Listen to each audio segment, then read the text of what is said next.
I'm Edie Lush, Executive Editor of Hub Culture. Very pleased to be here with Spyros Poulios. How are you? Great. Nice to see you again. Nice to see you. Managing Partner at Brace, BC. Tell me, first of all, before we get into why you're here at COP, what is Brace? So we invest in venture capital in climate solutions around the world that have scalable use cases in the Greek economy. Okay. So that's agri-food, blue economy, circular economy, decarbonization. So Greece is fascinating. It's at the forefront of the impact of climate change as an island, as a series of islands. We've seen insane fires. Tell me a little bit, the last time we spoke about some of the solutions that you were hoping to bring to Greece, like electric ferries. Tell me what's happened since then. Right, so a thesis predicated on this idea that Greece is a small economy for most things, but it's a large environmental economy, right? So it has a very diverse natural capital, the sun, the sea, the soil, the wind, island communities, which qualify as remote access communities, so you can do things there that impact funds can do in places like Indonesia and so on.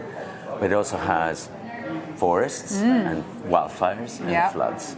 And so, you know, we go for all of those, right? And we think there is a hotbed for climate problems, but also a testing ground for climate solutions. So what kind of climate solutions, what kind of things can you see that could be proved in Greece that then could be exported to the world?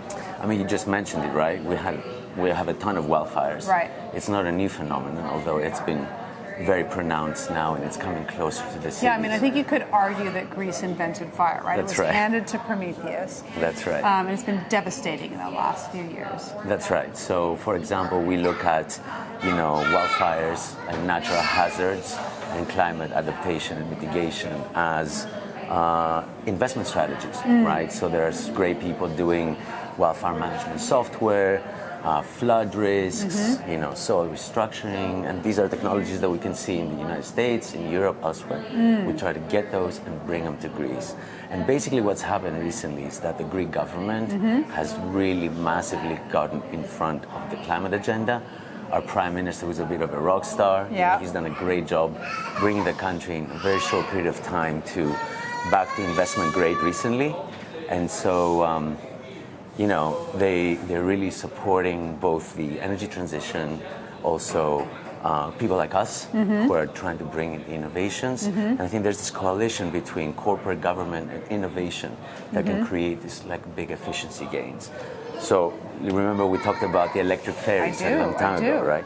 So just the other day, you know, here at COP, the Prime Minister announced with Masdar from Abu Dhabi, you know, one more grant to make another island, Greco. It's the Green Eco Island. Right. And we've done 4 already, and now this one is a new one. Amazing. And one of the solutions is the electrification of the maritime transport. So in a few years, hopefully, we're going to be able to put those in and take you emissions free. Yeah. I can't wait. Yeah. All right, what else are you going to promise me for my eco trip to Greece? Well, Greece is going to host the Ocean Conference in April. It's John Kerry's big initiative, and they just made an announcement earlier about kind of the plan. You should definitely be there because all the ocean people are going to be there. Yeah, I love it. Spyros, thank you so much for stopping by. I look forward to catching up at our next encounter. I'm Edie Lush. See you soon.